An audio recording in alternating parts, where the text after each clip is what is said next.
I've recently done a post about this, and we also have my ebook as well. But I thought Lina would be a good person to bring on to have a conversation about tiny house design. She has a bunch of experience with it. I've been helping people build and design their tiny houses for years. So Lina, before we get started, why don't you introduce yourself and kind of your background in this? Awesome. Hi, everybody. I'm Lina Menard. It's a pleasure to be here. I have been involved with the tiny house world for a little over a decade now, which is kind of mind-boggling when I think about it. But I was introduced to tiny houses through a Yes Magazine article about Dee Williams many years ago. I had the opportunity to take one of her classes, and from that point, I was pretty well hooked.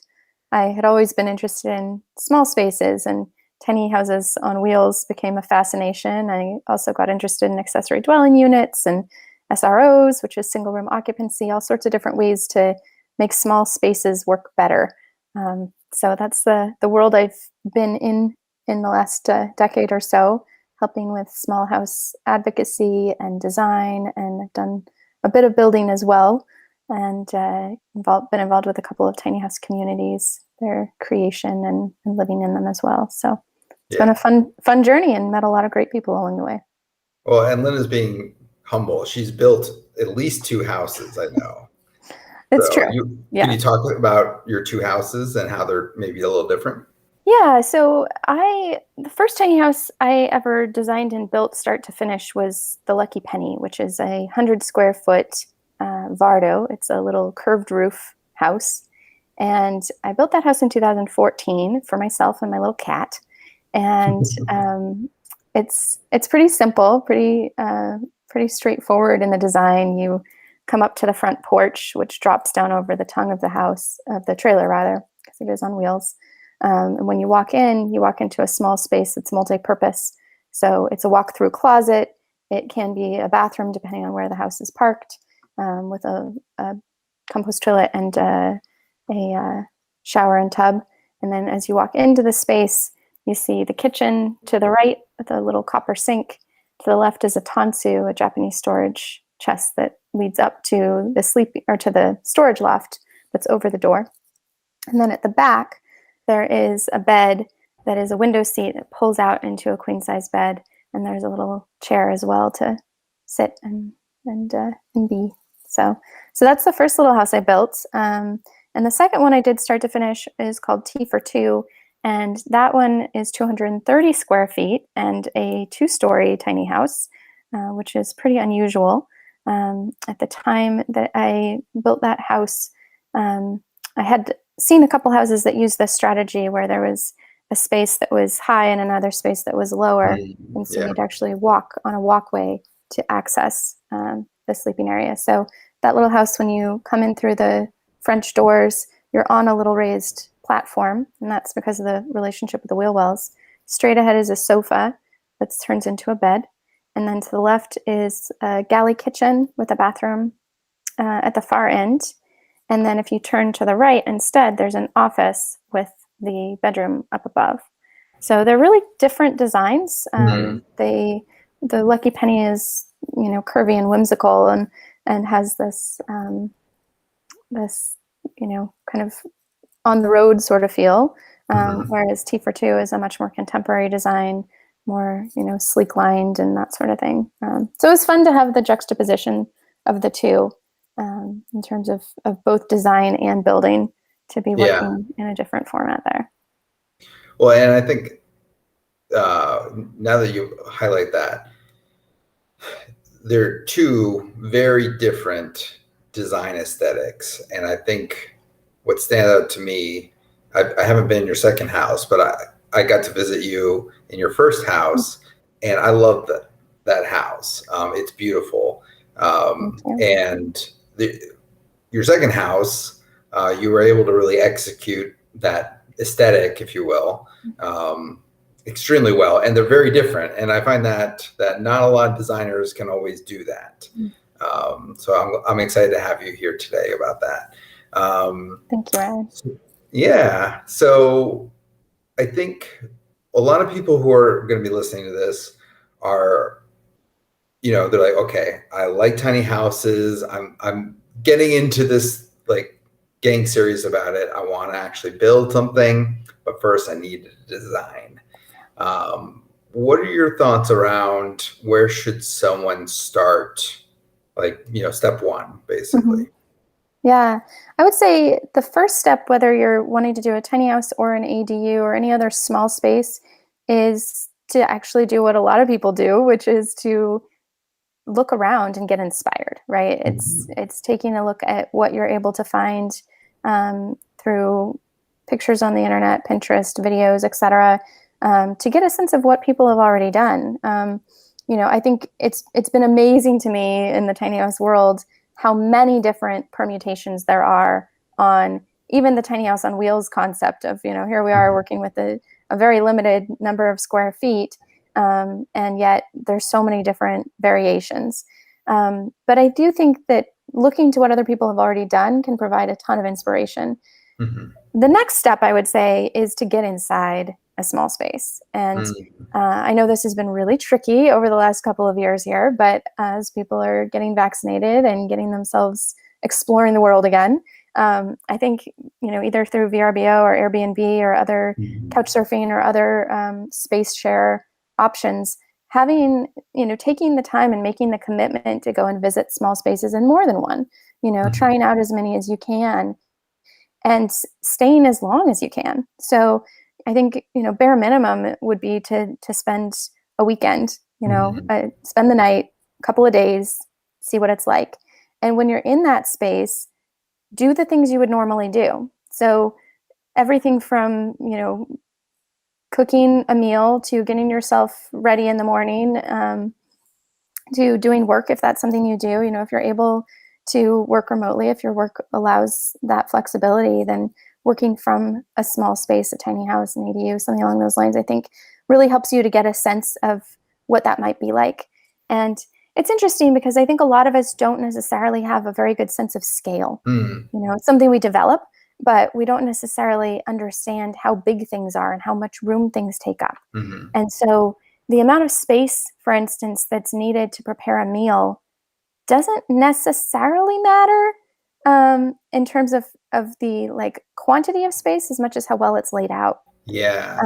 And the amount of space that is comfortable for a group of people to sit and visit together only changes based on how many people are in the group, right? Mhm. So like a lot of tiny houses will have enough space for like 2 to 6 people maybe to sit and visit, but you're probably not going to have 12 people over at once, right? So Yeah. so planning the size accordingly. And I think a big part of that in terms of starting to get familiar with scale is actually to carry a tape measure Mhm. and to start measuring as you're in spaces. How big is this? The spaces that feel really good to you. How big are those spaces? And certainly, I'm not the first one to suggest this. A lot of other folks in the tiny house world would say, "Oh, start carrying a tape measure everywhere you go." But I actually absolutely second it. I think it's a really good way to start getting more familiar with space and what you can and can't fit. Because it's really tempting to think, "Oh, I'll just take everything you'd have in a bigger house and shrink it down." Right. But a shrinky-dink house isn't going to be a comfortable space to be. So I think it's really more about getting a sense of what's important to you and what's not, knowing that every house is going to be really different. If, for instance, you stay in a tiny house and you're like, oh, this was uncomfortable, it didn't really work for me, doesn't Mhm. necessarily mean tiny houses wouldn't work for you. It may be that the way that one was designed does not fit as well with your lifestyle. So, Yeah. it kind of be like somebody being like, I stayed in a hotel room once, I'm never doing that again. Right? It's like they're different. So I would say taking the chance to actually get inside a space is important too. Um, Another thing I Well, would so say is to I want to go hop ahead, in jump here on in. because I think you hit on a lot of good points, and I want to just kind of recap some. So, I think the first thing you mentioned is like, yeah, get into a space, and I think one of the temptations is that people will like live like they're on vacation when they're in these spaces. But if you're on vacation, have at it. But if you're doing a research trip, right? Like you said, going through the motions of your thing. So, like, if you do work from home, try to work from, do something Mhm. work esque while you're there. Try to go for a little bit longer if you can, maybe work, if you're a remote worker, work from there for a week or something like that. You'll quickly find there's certain things that will work for you and won't. And I think those lessons you can learn pretty quickly. Um, and then figure out like exactly what's right for you. You mentioned also bringing a tape measure around. I use I think it's a is it a Ryobi? I don't know. One of these brands, but it's basically like a little laser measurer thing, and it's nice because you can like put it up against the wall, wherever. Yeah, put it up against the wall, and then it just shoots across and makes it measuring really easy, and it'll actually remember like the distance, and then yeah. So I think they're like $20. Um, and so I know I built my own tiny house, and now I'm thinking about building another house in the future. And I pulled that thing back out again. And like when I go to, let's say I'm staying at a guest place or something like that, or on vacation, or I'm like, oh, this room's like feels comfortable or the right size. I'll shoot the distances and just jot it down. So I think those are definitely good things to do. Um, one of the things that I want to talk about, that like some advice that I usually give people, is that they should figure out kind of what they need to do in their lives and in this tiny house. And you hit on an important point that I like to make is don't take a big house and shrink it down, because the design isn't going to be good. Because one of the things that I've found is that even though I'm living in 150 square feet, it's the most comfortable space that I've ever lived in, because there's so much detail put into it, right? There's a lot of decisions that were made specifically for me and my life. So how do you coach people to think about figuring out what that space needs to be and like analyzing their own life? Yeah, absolutely.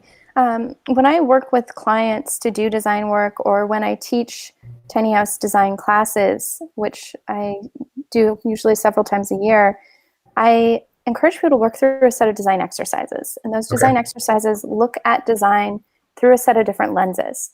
So we look at what you were talking about, Ryan, the function. Like, what are the Mhm. activities that you need to do in your house? And I think you bring up a really good point. And did a great job of emphasizing that you want to do what you actually do in your life, not what you do on vacation.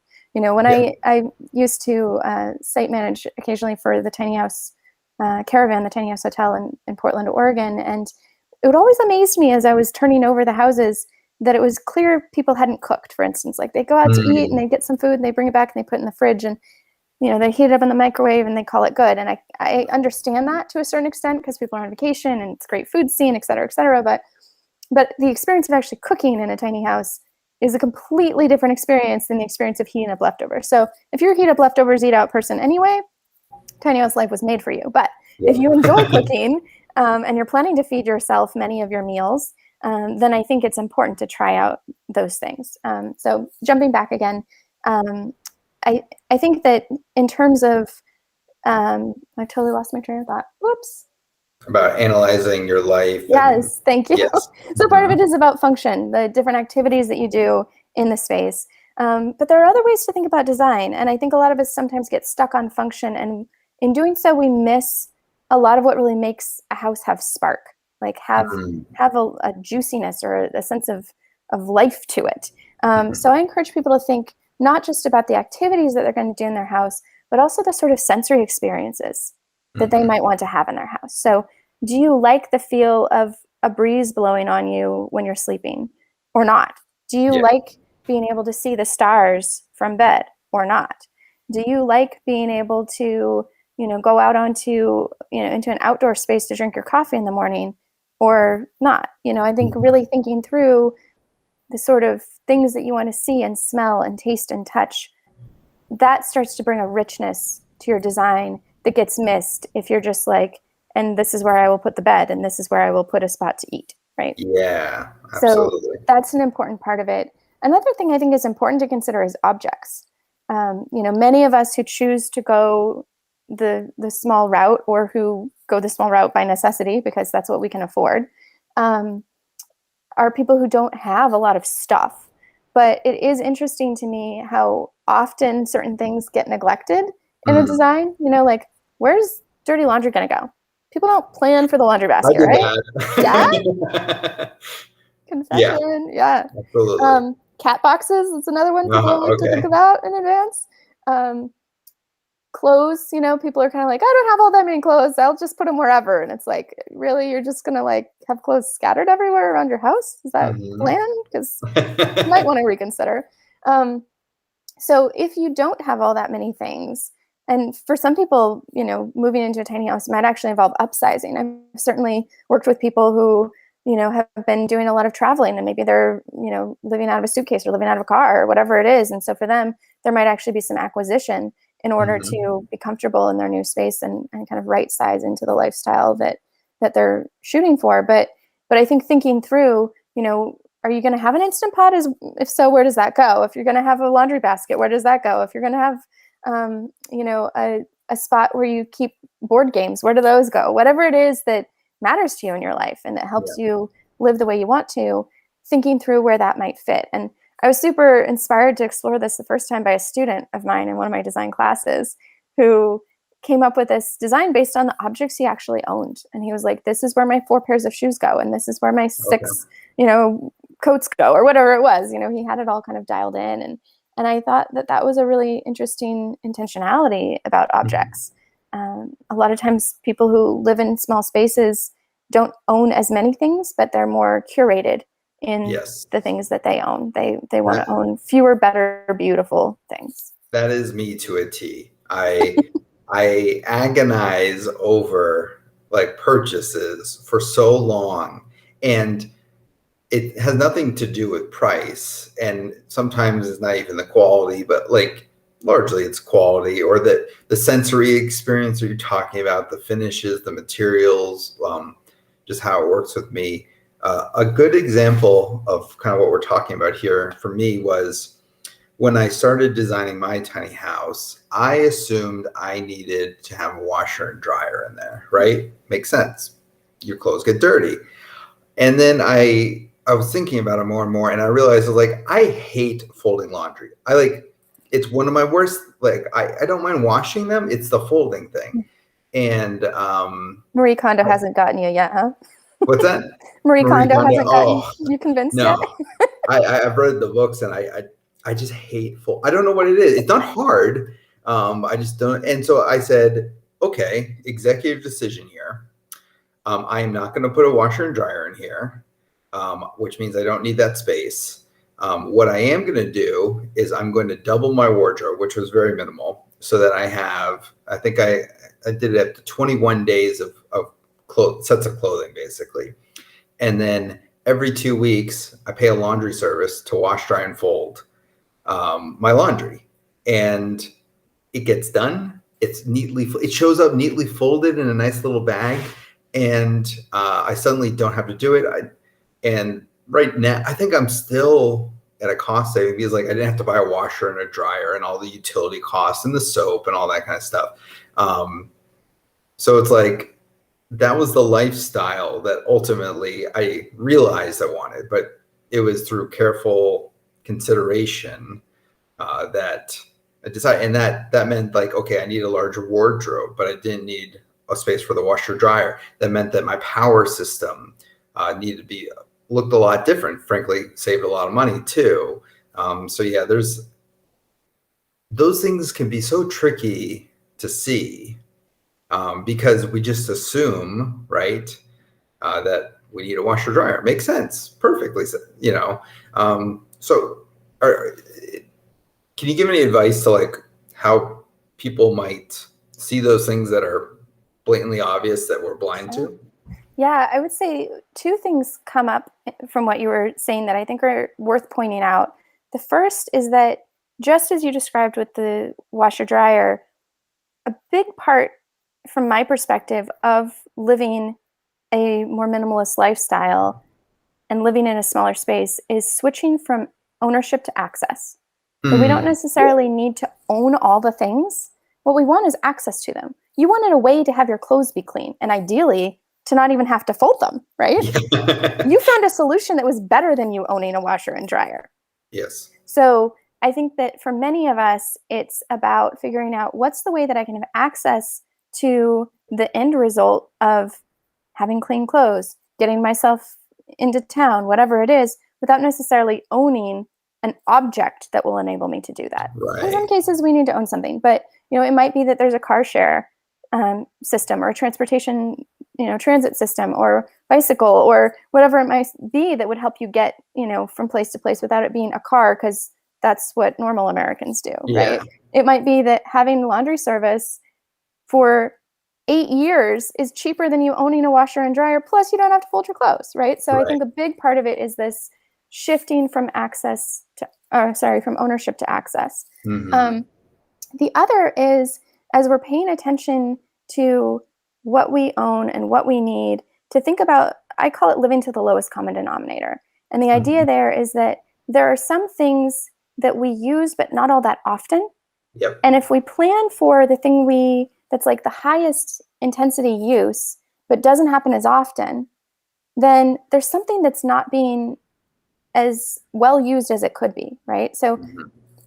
for instance, if you went to a laundromat, right, and you'd probably be using a washing machine that would be used by, I don't know, 10, 12, 300 other people in any Right. given day, as opposed to it sitting in your space, taking up space, having a lot of embodied energy in its creation and manufacturing, and then it gets used for an hour a week, right? Like Hmm. that doesn't really make a lot of sense from a resource use perspective. So I think thinking about what are the things that you do every single day or once a week or on whatever the regular basis is, that's going to make it worthwhile for you to have those things in your home, and what can you have access to outside of your house that is not necessarily contained within the walls of your space, but that you Hmm. share with your neighbors or with strangers.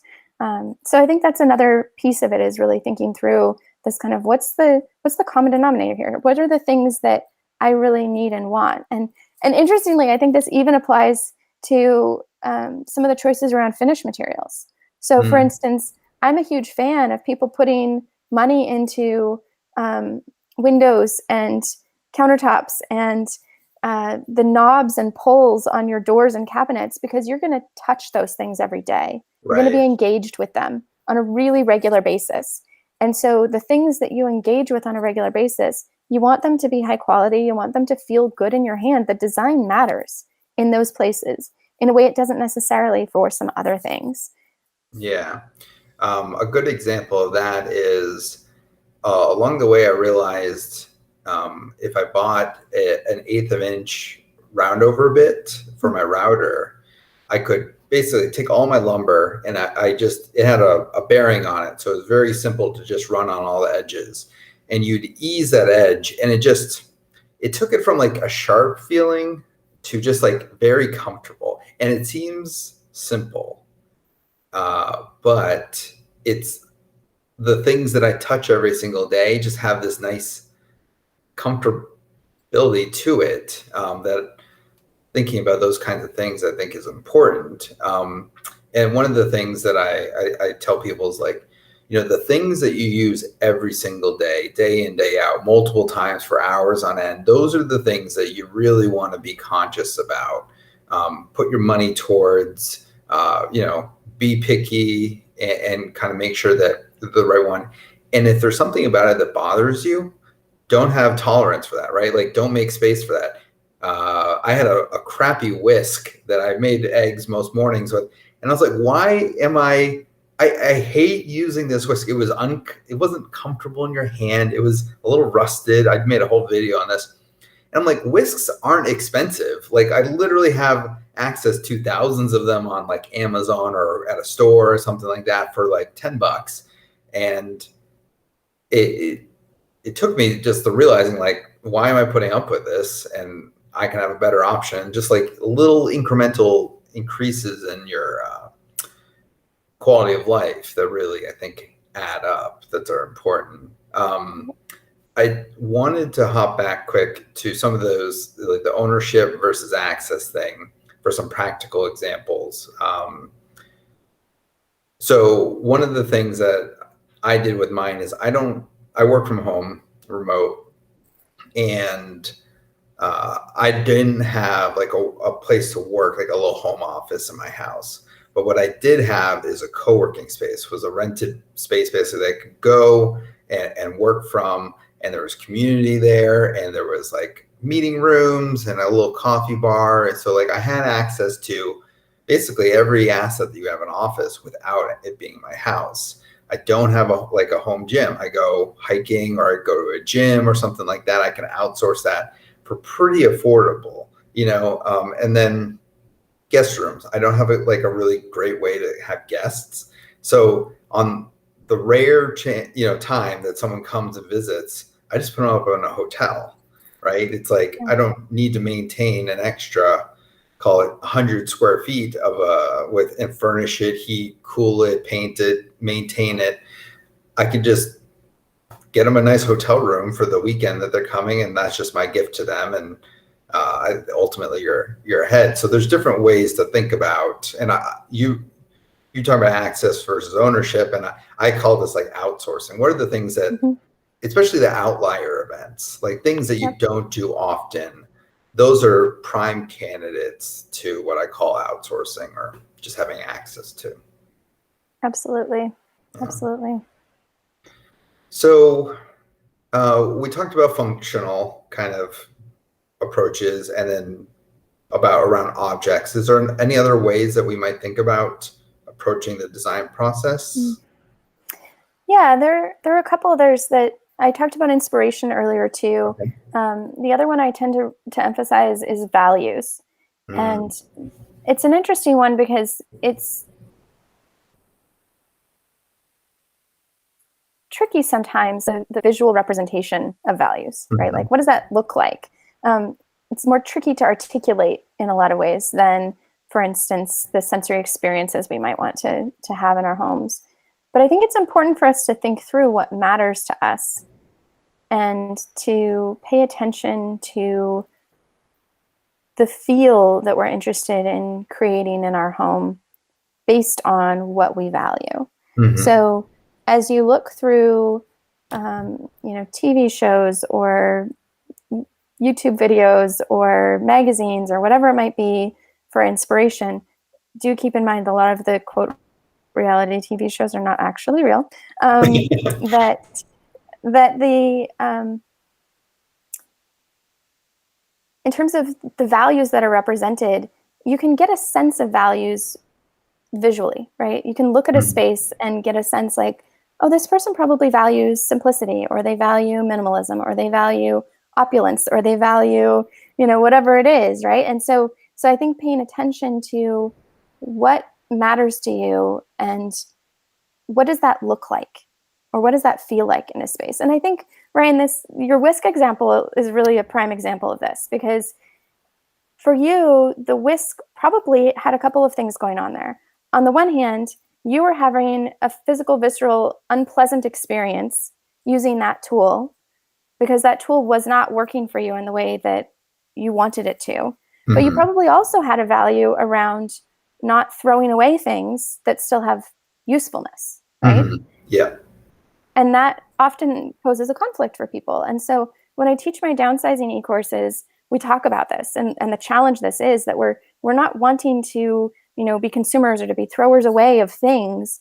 And so to a large extent, it involves rehoming responsibly. So figuring out how else can that thing be more useful in the world without it aggravating me every morning while I'm making breakfast? Because who wants to start their day that way, right? And so if you're valuing, comfort, and you're valuing enjoyment and pleasure and all these other things, but you also value not being, consumerist or not being wasteful, then sometimes it requires some creativity to figure out what is the workaround here. And like you said, it's not necessarily about money, right? Like the replacement cost of a whisk wasn't really what it was about. But then, it's a matter of figuring out, is there some place that I could gift or donate this item that's going to make more sense? Is there somebody in your community who does craft projects and could use a whisk that, is rusty, and that's better for them because they don't want to have to buy a brand new one and destroy it, Yeah. So it depends on the amount of capacity people have for going through this process. But we talk a lot in, the e-courses I teach about downsizing, about figuring out how to be creative and inventive and resourceful when it comes to giving things a better home than the one you can provide for them. And figuring out the things that would make your home be more comfortable for you as well. Yeah. Um, let's see here. So I kind of wanted to jump into like we're talking a little bit about like places that people struggle, right? Like you're talking about those value conflicts and things like that. Are there other places that people tend to struggle thinking through things when it comes to tiny house design? Yeah, I've got a handful that I want to share. Yeah, go for it. One is sleeping spaces. I think people often underestimate the amount of space that might be comfortable for them in a sleeping space. Mm-hmm. And I completely understand that for a lot of people, there's a matter of, I'm just asleep. I don't need that space to be any bigger than it needs to be because all I'm doing is sleeping, right? Like I'm not even Right. conscious. It doesn't need to be any bigger. But I think even from a safety and comfort standpoint, there are a couple of things that need to be considered. Um, of course, fire egress is important if you have Right. a sleeping loft. Like that's kind of a safety no-brainer. But one of the things I often see is people will make the sleeping space just big enough for the mattress itself, and Mm-hmm. you want at least enough room that you can put the sheets on the bed, right? Like you want to give Yeah. yourself enough wiggle room that you can make the bed without it being such a frustration that you never want to wash your sheets, right? So like give yourself that wiggle room. If you do use a sleeping loft, give yourself a little spot to land, especially if you have a ladder, so Yeah. that you're not trying to climb up onto a mattress, but that you have a little bit of space at the foot of the bed where you can, make the bed. You can turn Mm-hmm. over the bed. I think that makes a big difference. Um, it's also, interesting just in terms of loft spaces, how often I'll see somebody put a light right up at the head of the bed on the wall, right where if you were going to sit up in bed, your head would Oh, be. yeah. Mm-hmm. So if you are going to light a lofted sleeping space, think about where your light can be that you can actually enjoy it without your body blocking it and without it being in your way if you're Mm-hmm. trying to sit up. Um, I also see sometimes if people do a design that's a gabled roof, so the one that looks like an A, but then they do dormers that pop out, often they'll be in the space in their sitting space. They'll be sitting up in the space where you have to kind of cock your head Oh, yeah, to yeah. fit in there. So Mm-hmm. just planning ahead to really give yourself a spot where if you were ever going to sit up in bed or ever do anything in your bed other than sleep, wink, wink, just figure out how much room that might take and Yeah. plan accordingly, because um, even from a like making the bed standpoint, it's important to give yourself some wiggle room there. So that's one. Another is in kitchens. I often see people lay out their kitchens in some kind of funny ways in terms of not necessarily thinking through the flow of cooking. Okay. This is another thing we talk about when I do design classes, is that we tend to cook in a certain way, right? We're Mm-hmm. pulling stuff out of the fridge or the garden or the pantry, and then we're setting it down. We're prepping it up, which often involves washing and chopping, and then we're often cooking. That might be an Instant Pot, or it might be a blender, or it might be, a soup pot, whatever it is that means cooking to you, and then you serve. Yeah. And then you reverse that process as you put food away and you wash up dishes and everything gets stored. And so I think, just putting things kind of in the right order is going to make cooking a lot more pleasant experience. I Mm-hmm. found that cooking in the Lucky Penny and in Tea for Two was often easier than cooking in a bigger kitchen because it was Right. laid out well. So kitchens are another place where I think if we really think through what we want to do in that kitchen, the order of things, it becomes a lot more comfortable and pleasant experience than if we, for instance, put a sink right next to a fridge and then we have no place to set something when we pull it out of the fridge. Right? Mm-hmm. Those sorts of things make a really big difference in a small space. Definitely. Another thing that I often see, and this again has to do, I talked earlier about a lot of us are not super great at visualizing scale until we do it a bunch. Mm-hmm. A lot of people have some trouble transitioning to the third dimension. Mm. So, because of that, I'll often see designs, especially two-dimensional floor plans, where people haven't thought through what the relationship is between any raised areas, whether that's a storage or sleeping loft, and what happens underneath that space, especially if there is a door involved or if there are wheel wells involved. It can really just get complicated and you run out of space really quickly. Yeah. So I think it's really important to go to the third dimension in your design process before you start building anything. Mm-hmm. And there certainly are some people who are build designers rather than design builders. And so Hmm. they kind of go at it and figure out the design, and it emerges as they go. I am, as you might imagine, a design builder. I prefer to have things pretty well dialed in terms of the design before I get started. But even if somebody is a build designer, um, I think it's important to think things through a few steps ahead so that you Yes. don't end up in a situation where you're wanting your loft to be at a certain height so that you have that space we talked about up above. But oh, now your door needs to be custom and you're going to have to pay 3 times as much for it, right? Right. Um, Somebody who purposely did a custom door, I can vouch that it's sometimes worth it, but you know, it might not be the right choice for you. And if that's not what you're wanting to do, then you need to plan ahead a little bit in order to Yeah. ensure that you're not going to end up in a situation where everything gets squished so much that now you don't have a choice anymore. So two examples from my build is one, um, I had plans done, but the guy that helped me actually draw up the plans was about 5 inches shorter than me. And when I framed the windows, I was like, oh, cool. Put the, tipped up the wall, looked out, and I realized I was looking at the wall above the window. Oh yeah. And I realized the guy, when he laid it out, had done it so that it was for his height, Yeah. not my height. Yeah. And he's a shorter guy, and now it makes sense. But it wasn't until I tipped up that wall that I was like, oh my god, I have to move these windows up quite a few inches. Another one, which is a kind of a gotcha for a lot of people, especially if you don't plan this like well in advance, is I went to put in my shower, and I ended up changing something like after I had started building, and there was a metal beam in my trailer right where I needed to put the drain for the shower. Mm-hmm. And luckily, I was able to come up with a pretty good solution. Pro tip: there's these things called offset drains. They're a lifesaver.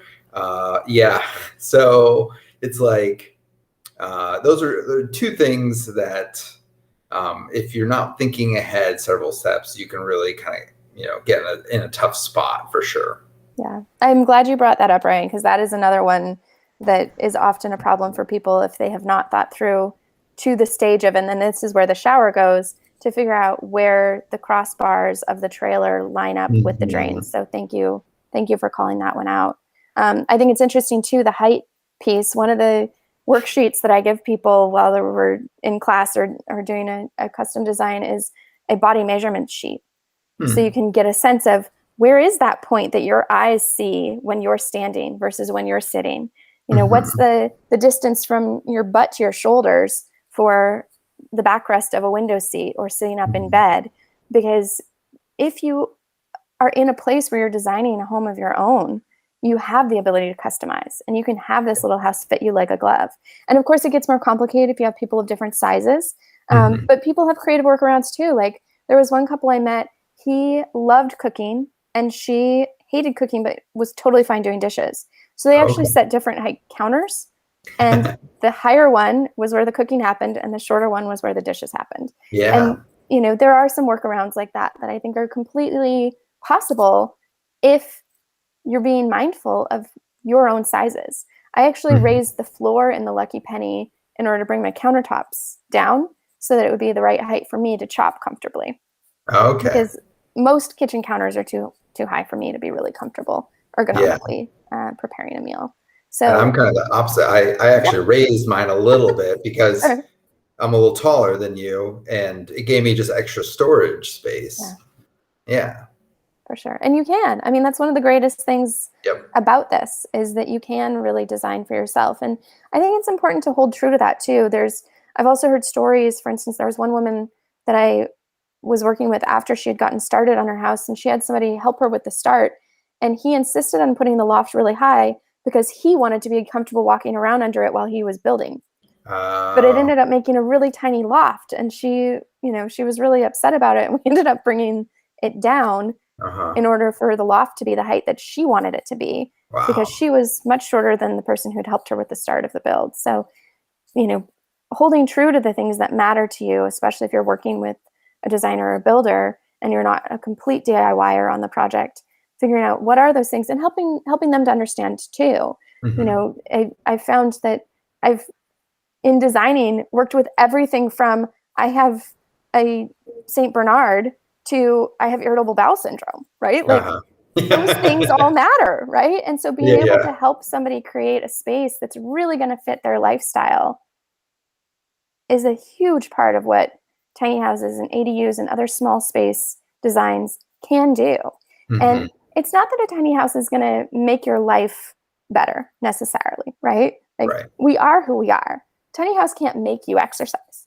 Tiny Hmm. house can't make you eat your broccoli. But if you can set yourself up to have this space support the lifestyle that you're wanting to create for yourself, you'll be much more likely to actually do those things. Yeah. So that opens up the conversation of there's things that people do every single day that make sense to put in their house. And then one of the things I see when they build even a traditional house, but I think also with tiny houses specifically, because it's like they're going all in on this new lifestyle, right? And so there's a lot of like aspiration of like I am going like a good example is like some people will have like a little yoga studio. I'm like, well, how often do you do yoga now? Well, never.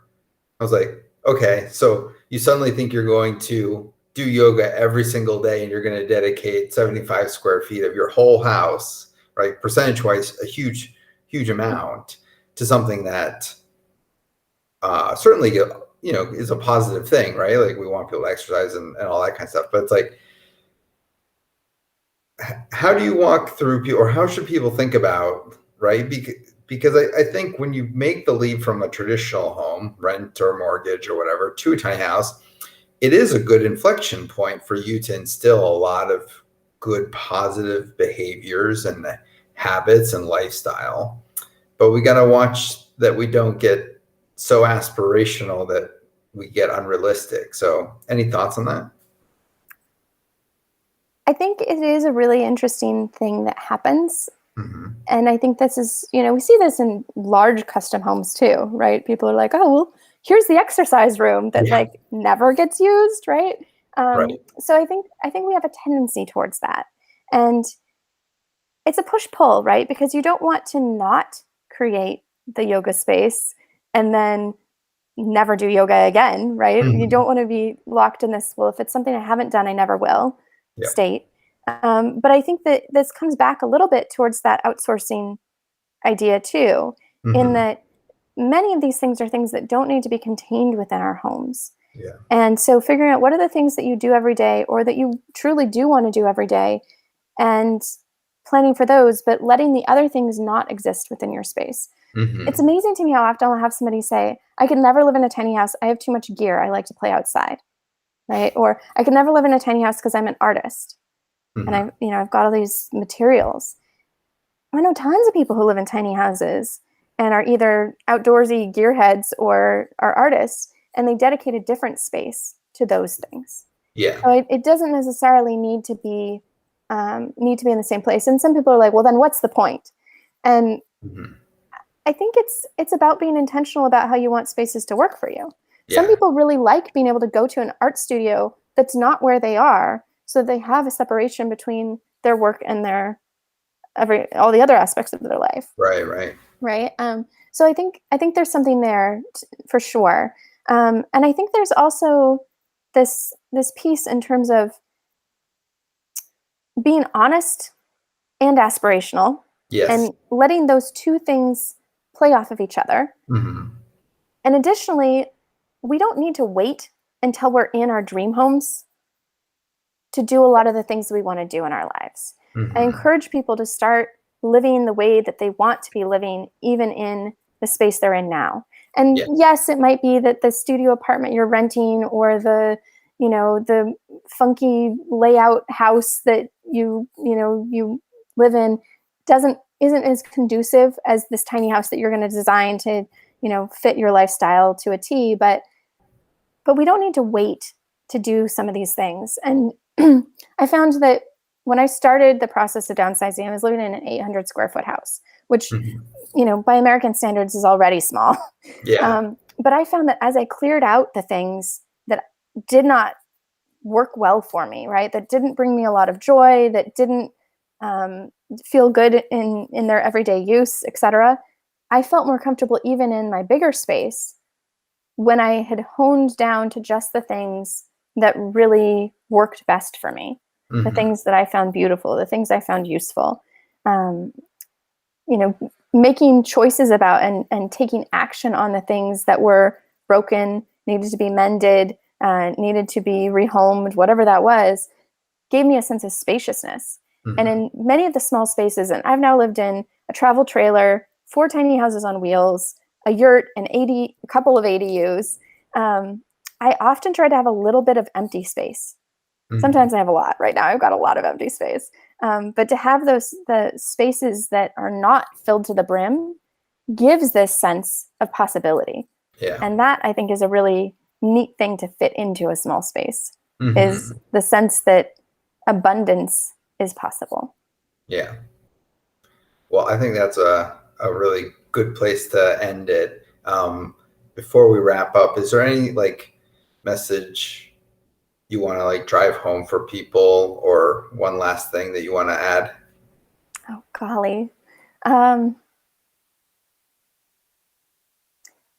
I think tiny houses provide a really unique opportunity, the design of them in particular, for playing and planning, Mm-hmm. for thinking through what's going to spark a lot of joy in your world, to borrow Marie Kondo's concept. Um, and then some really good planning ahead, knowing that things Yeah. will shift. But that's part what I love about doing the tiny house considerations classes and tiny house design classes that I do, is that it's this opportunity to see people working in this balance between dreaming and scheming. Mm-hmm. Yeah. Awesome. All right. Well, if people want to connect with you or learn more about you, where would they go to find you? You can find me at Niche Design Build. It's NICHE designbuild.com. .com. Great. All right. Well, Lina, I really appreciate it. It's been a pleasure to chat with you about design and all that kind of stuff. So thanks. And everyone watching, appreciate it. Take care.